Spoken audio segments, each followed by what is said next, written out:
Merci Emmanuel, Monsieur le Président, chers collègues.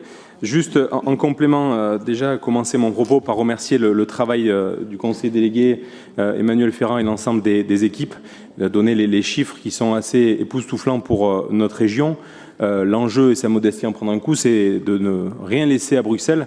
Et aujourd'hui, on peut vous assurer, puisqu'il en manque, vous l'avez bien vu, qu'il y a 0 euro qui est resté à Bruxelles, et surtout un engagement sans faille, avec près de 14 000 dossiers déposés pour notre seule région Auvergne-Rhône-Alpes, et une véritable fierté, puisque, comme l'a très bien dit Emmanuel, 40% des dossiers qui sont déposés au niveau national se font dans notre région. Alors on s'est posé beaucoup de questions avec le président Pankouk, attaché à l'agriculture, avec Emmanuel, avec la profession, bien évidemment, de savoir ce qu'on faisait. Est-ce qu'on laisse tomber nos agris? Vous connaissez la réponse. Est-ce qu'on laisse couler et donc on ne bouge rien avec le risque d'avoir une année blanche sur la fin de la programmation, où on continue d'être un territoire porteur d'espoir et d'avenir agricole. La réponse, vous la connaissez, c'est qu'on continue à être constant dans notre démarche et d'accompagner le monde agricole. C'est pour ça que le choix a été fait par le président Pankouk d'allouer une enveloppe spécifique. Souvent, on a eu des débats ici et là de pourquoi la région était bien gérée, pourquoi il y avait des marges de manœuvre. Ben là, aujourd'hui, on a une illustration que quand il y a une crise comme un manque de financement sur le FEADER, la région est réactive et peut tout de suite répondre présent pour le monde agricole. Ça a été fait il y a un an tout pile grâce à l'ancien président Laurent Wauquiez en lien avec le VP de l'époque, Fabrice Pankouk, de rajouter 20 millions, 10 millions sur le FEADER et 10 millions sur les avances de trésorerie. Et donc aujourd'hui encore, la région répond présent avec 15 millions pour finir la programmation. Et ce 15 millions aussi fait écho aux 15 millions, Emmanuel parlait de la dynamique aussi liée à la DGA qui fait notre spécificité. Les 15 millions rajoutés sur l'enveloppe DGA par rapport à d'autres régions qui fait qu'aujourd'hui, on a une dynamique propre sur les installations et nos dotations jeunes agriculteurs. Ces 15 millions aujourd'hui, ils vont servir à quoi? Tout simplement, c'est d'étoffer, d'avoir un nombre de dossiers supplémentaires. Je sais que dans la plupart de vos départements, dans la plupart de vos territoires, bien évidemment, vous avez un attachement plus que charnel à l'agriculture et vous êtes interpellé aussi sur l'installation et l'accompagnement sur les bâtiments agricoles. Et bien aujourd'hui, on va pouvoir accompagner 1500 dossiers de plus par an grâce à ces 15 millions. Et donc, vous donner quelques exemples aussi issus du terrain qui fait avant tout notre ADN de l'équipe. On était avec le président, il en a parlé hier, au congrès de la FDSEA, de la FRSEA nationale, FNSEA, pardon, nationale en Isère. Et on a vu aussi des accompagnements, des constructions de bâtiments, notamment des tunnels pour les brebis qui verront le jour. Sur la Loire aussi, des réaménagements de bâtiments pour des vaches allaitantes qui va devenir aussi des logements pour les vaches caprins.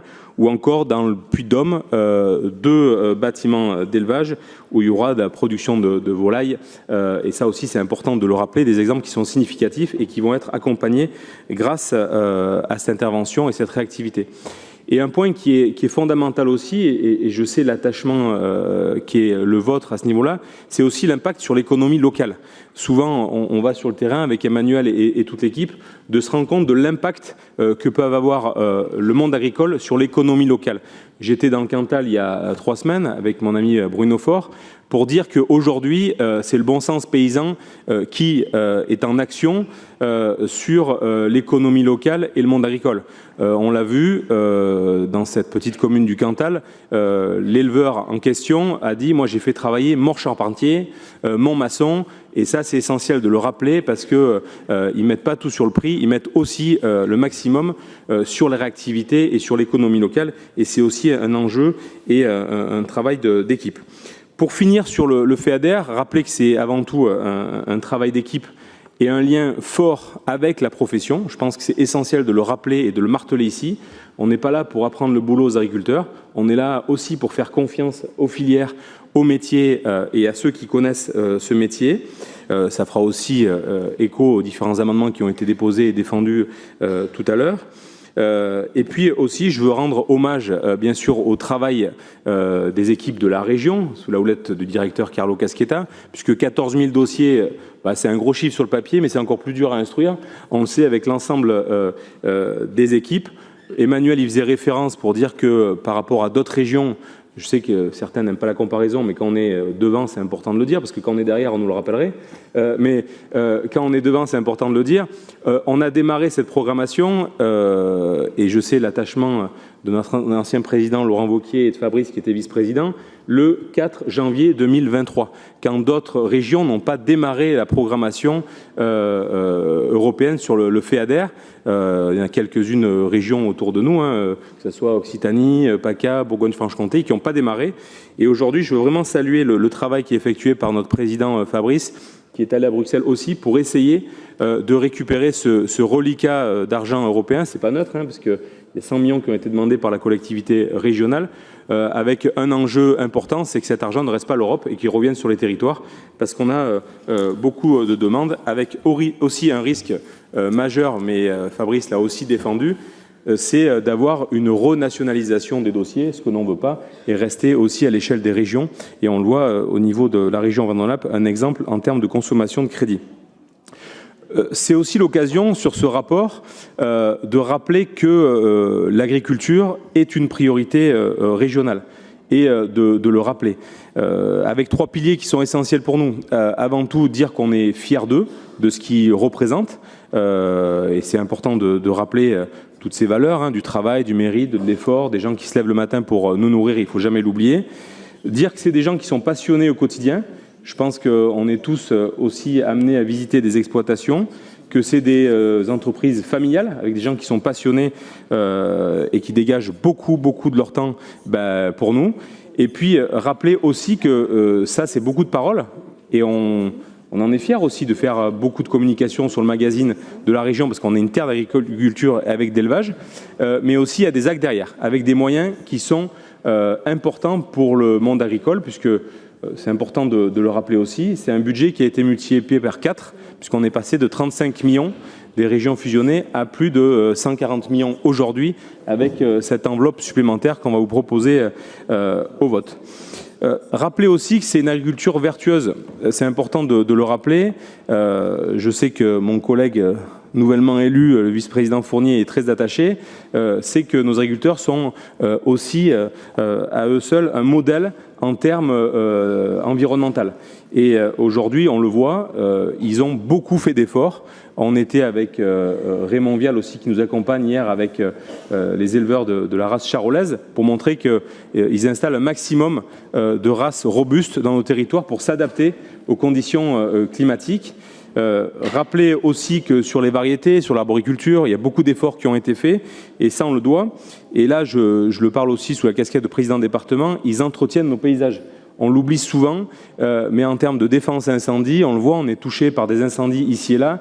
Heureusement qu'on a nos agriculteurs pour entretenir et être au quotidien sur nos parcelles de terre auxquelles nous sommes attachés. Il y a aussi le défi de l'eau, mais ce n'est pas le jour d'en parler puisqu'on l'évoquera à un autre moment. Mais ça fait partie de tout cela. Et le dernier point, le dernier pilier, c'est le catalogue de production qu'on a sur l'ensemble de notre région, puisqu'on a quasiment toutes les productions, et c'est une véritable fierté aussi, avec une spécificité qu'il est bon de rappeler aussi, ces fameux plans filières que nous avons, une vingtaine à l'échelle de la collectivité régionale, où toutes les filières sont accompagnées, construit aussi avec, bien sûr, les éleveurs et la profession. Ma région, c'est terroir, qui ne s'oppose pas aux autres marques locales, mais qui est complémentaire, puisqu'on a aujourd'hui près de 5000 références sur ma région, c'est terroir, et un peu plus de 600 entreprises qui ont répondu présent sous ce label qui fait aussi la fierté de notre collectivité régionale. Bien évidemment, il y a les signes de qualité qui sont aussi là pour valoriser notre agriculture, et c'est tout un écosystème que l'on accompagne. Et ces 3 piliers, ils sont accompagnés à travers des règles d'or, dont on est aussi très fiers, basées sur la confiance avec les métiers. C'est le côté normatif. On sait qu'aujourd'hui, sur le volet agricole, on a un vrai problème au niveau de la paperasse. Quand vous tournez dans les exploitations, vous voyez que les conjoints collaborateurs ou ceux qui sont salariés, ils passent à mi-temps à faire des papiers, et ils préféraient être bien sûr dans leur exploitation parce qu'ils sont passionnés. Là aussi, la région à son niveau a fait beaucoup d'efforts, puisqu'on est passé de 90 mesures à 25 mesures, que les formulaires ont été divisés par 2 au niveau des papiers. Alors vous allez dire, bien sûr que sur les dossiers, il reste encore à améliorer, mais déjà on a beaucoup raboté et c'est aussi quelque chose que l'on a en tête régulièrement. Et puis un point qui est important aussi, c'est la juste rémunération. Je pense qu'aujourd'hui, nos agriculteurs doivent vivre de leur métier. Là aussi, c'est un engagement qui a été tenu, puisque à l'époque, sur 100 € votés dans cette maison, on avait 39 € qui arrivaient sur une exploitation. Aujourd'hui, c'est 80 € qui arrivent sur l'exploitation et donc beaucoup moins de frais de technostructure qui sont perdus pour le monde agricole. L'approvisionnement local, bien évidemment, en fait partie. Et puis le dernier point que je voulais évoquer sur les règles d'or, c'est aussi que nous aurons malheureusement d'autres crises à subir. On en a quelques-unes, là on voit, il manque des crédits FEADER. Bien évidemment, on a eu la FCO, et là aussi je remercie tous ceux qui ont joué le jeu, hein, que ce soit les collectivités départementales, les intercommunalités et certains présidents sont ici pour nous accompagner avec l'État. Et donc il faut avoir une région bien gérée pour pouvoir être réactif et pouvoir abonder en cas de crise. On le sait en tant qu'élu, on en vivra d'autres. Là, on parle du volet agricole, mais on peut avoir aussi des crises économiques profondes. Et c'est notre rôle. Et je terminerai par un petit mot qui est notre boussole à toutes et tous, c'est préparer l'avenir. Emmanuel y a fait référence. Il faut qu'on garde en tête qu'il y a un tiers de nos agriculteurs qui vont partir à la retraite d'ici 2030. C'est pour ça que dans l'ensemble de nos dispositifs et de nos politiques, on met le paquet et on met souvent des bonus pour nos jeunes agriculteurs en termes de DJA. Sur la FCO, ben voilà, vous savez que sur la reconstruction du cheptel, c'est 50 €. Quand on est jeune agriculteur, on met 80 €. Et ça, c'est important parce qu'une exploitation, bien sûr, qui est modernisée, eh ben, c'est plus facile à transmettre et c'est important pour l'avenir. Donc voilà la délibération qui vous est proposée, qui réaffirme bien sûr notre soutien indéfectible pour nos agriculteurs qui remplissent nos assiettes au quotidien. Merci à tous.